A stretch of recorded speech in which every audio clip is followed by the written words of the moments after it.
Denver Broncos Mile High View, no commercials, no bullshit. This is going to be some film study on the Denver Broncos game with the Rams. I just want to make a disclaimer here, no commercials. YouTube all summer long, I think it was July, had for a month sent me an email saying that, oh, we can make money off your channel. We've changed our policy. Imagine that. Did I get a say in that? No. Now, for non-monetized channels, if I use film, music, and I'm sure it's some sort of shared revenue deal that they've worked out, shared with everybody but me, there will run commercials on my non-monetized channel. I have no control. This is totally on YouTube, and it's only when I run film or music. Music that they can make money off of, I guess. And obviously NFL film, they must have partnered up. I just felt that it was a way to have the NFL come and say, you can't do this anymore. I'm not making any money off this. This is me speaking to the NFL. Your problem is with YouTube. I'm not making a dime off of this. So I'm going to show film. And they're the ones making the money. I'm assuming you are too, NFL. I'm sure that it's some sort of a shared profit kind of thing, but I just want to assure the viewers there is absolutely no money being made by Mile High View when they run these commercials. That's strictly YouTube. This is my non-endorsement for NFL Game Pass. Ever since the preseason started, this Game Pass that I paid for has been problematic. The video that you're seeing, I had to get it off of YouTube, and I'm paying for the Game Pass. The video is playing black. This is the problem this time. It's been nothing but problems. If you go get Game Pass, you want to spend. They sold it as $55. They ended up charging me more than double for it when it was all said and done. Although their promotion was $55. So again, they lied about that. So, and the fact is I got to go to YouTube to get video when I'm paying for it. It's just, here's the other thing too, is Colby had mentioned that him and other people are also having problems with this. You can't even get the coach's film, which was, again, until who knows when. It's the NFL just has a poor online product. They just do. I'm sorry. It's one problem after another with this, and the fact that I paid for it. Get your act together, NFL. One thing I was very happy about was in the beginning was the running game. Even with the dual receiver sets and 3 receiver sets, they were able to run the ball pretty well. And in one play particular where Gordon, he did really well, but it's the blocking. It really comes down to the blocking. Alberto, yes, you're right, Colby, just opened a great hole up. Glasgow actually did pretty good in this set too. So I'd like to see them run a little bit more or at least get it balanced up a bit where Bridgewater isn't throwing, on every down. Just to let you know, this film critique is strictly for the first units, both offense and defense. Obviously, the slow start needs to be discussed. And if you're blaming Teddy Bridgewater completely, you're only getting your toe in an inch deep into the water. Bridgewater definitely was stinking up the joint on his own in some capacity. But I am concerned. There's a play here that does concern me. This unit for the Rams is these are the backups. Bridgewater does a 7-step drop here, and you have both Garrett Bowles and Dalton Reisner, getting pushed all the way back right into, if I freeze the frame right here, you'll see Reisner's been pushed right back into Teddy Bridgewater, which results, because he throws the ball right at that same moment, results as an incomplete. But I'm more or less concerned about the incomplete, and more concerned is, these are your 2 best starters up against backups for the Rams. I mean, we're not even talking, Darnold and the rest of them. And a 7-step drop, you shouldn't be getting pushed all the way back. You just shouldn't be. He should have some distance between him and this being able to throw this ball. He shouldn't be, Reisner shouldn't be shoved right into Bridgewater. This is worrisome for me. I'm sorry. This is something that could rear its head up in the season.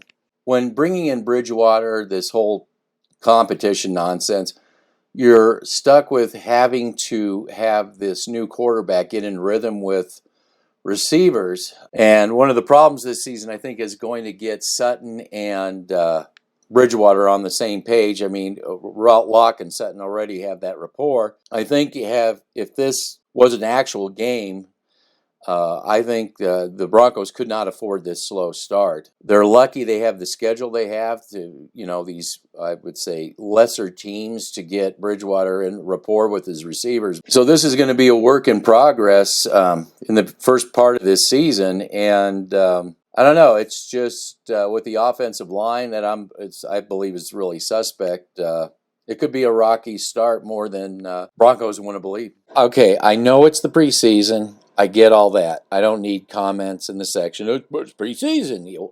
We know it's preseason. We can't get around that. Fact is, we're seeing things from last season, and we can't ignore last season. One thing is special teams. When we say special teams, we're talking about depth, not about the coach. You could have the best coach in the whole NFL. If you don't have the player personnel, you're going to be crap as special teams. And again, special teams problems are starting to rear their head again. All right, here's the deal. I know it's preseason. I get it. My problem is this is the second unit for the Rams. What I don't like seeing, and it reminds me of last year, is this is the second unit again. I'm just gonna. But they're all professionals. Give it a rest. Give that crap a rest. Some of those people may not even make the team. What really gets me is the ease at which the second unit can drive down the field. Granted, they didn't score touchdowns, but again, this is the second unit.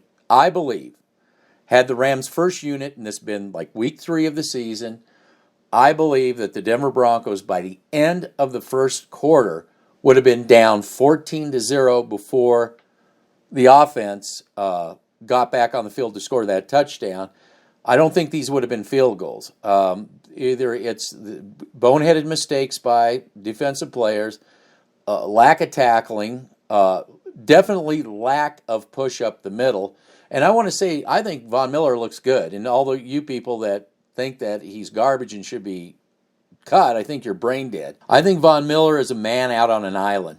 I think he needs Malik Jackson and Derek Wolfe in the middle to push that middle. That's what's missing, again, and I can see it in this, too. Now, there were some perceived plays that looked like they were getting through, but they were designed plays by the Rams to let linemen in so they could throw behind those oncoming linemen. But when they needed to block for the quarterback, they didn't have any problem doing that, and that's their second unit. This isn't even their first unit. So I think that is going to rear its ugly head again for the defense. This whole narrative by John Elway's STR machine, this is the 2015 defense, is going to be shattered. You may get away with that with Detroit, playing Detroit or something like that. You play these upper echelon teams, you're not going to be able to get away with that. And I can see that already. If you go back to our last video, the Rams-Broncos recap, me and Colby get into detail on who got attacked, how they attacked the Rams, and how we're going to see this play out in the future. What makes us different here at Mile High View than all the others, we really look at the nuances of the game. We actually show game film, and we point out things that aren't ever discussed, like in the Broncos' successful drive for a score, we noticed that it seemed like the dual and triple wide receiver sets for the Broncos that Shermer likes to run had stalled out. So they went to the heavier tight end sets to really get the scoring drive going. We start out as a split receiver set, and we throw to Albert O, get the tight ends, working into this. I also like here on 2nd and 2, they got 2 yards. I like the fact they're going to run this. Show me that you can pick these 2 yards up on the ground. Something they tried to do last year, and their offensive line couldn't do it, couldn't get it done. Also, it seemed that there was a quick count going on. You can't see it in this condensed version, but it seems like they were implementing a quick huddle. Again, we get those tight ends working again, and Schobert. I really, really like this guy. Nobody is hardly even talk. I don't think anybody at STR is even noticing this guy. But this guy was a really good pickup, and somebody on the scouting department got it right.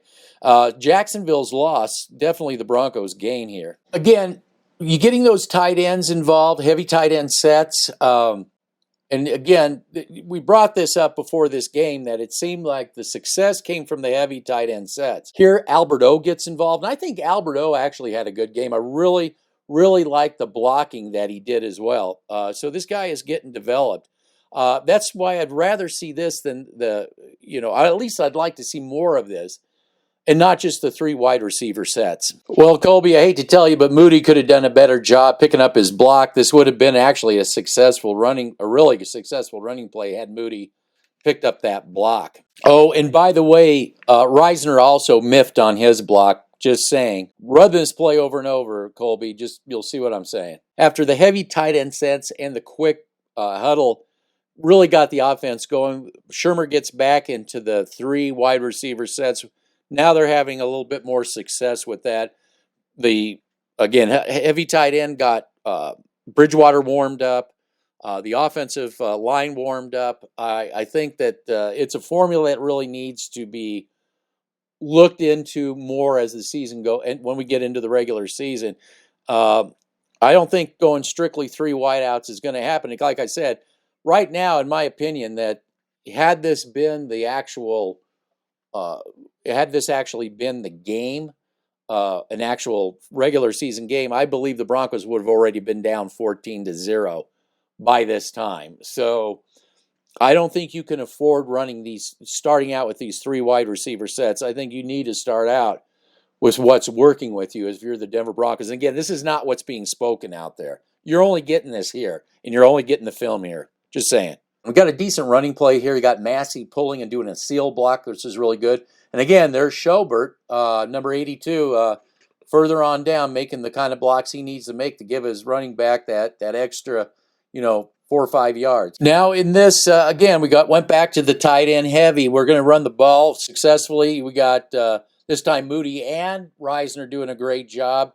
Cushenberry also doing a great job, really good job. And on a 2 and 4, picking up the first down. That's how it gets done. And I realize this is the second team. This isn't going up against the Rams' first team, but it's a positive sign in the right direction. Got a little boot keeper, plenty of time here for Cortland Sutton to do his thing and trying to get that connection, that repertoire built up between Sutton and Bridgewater. But they need to do this more often. This is how they need to start off when they start against the Giants. They need to mix up that heavy tight end system, both run and pass, and then I'm fine with the 3 wideout sets when it's appropriate. But you think you're going to go out there and play the 3 wide receiver set right off the bat? I just don't see it working. I think this heavy tight end set works for the Broncos, and sure you can do those 3 tight ends, splash them in there, but that whole Shermer offense needs to be revamped and just seen on occasion.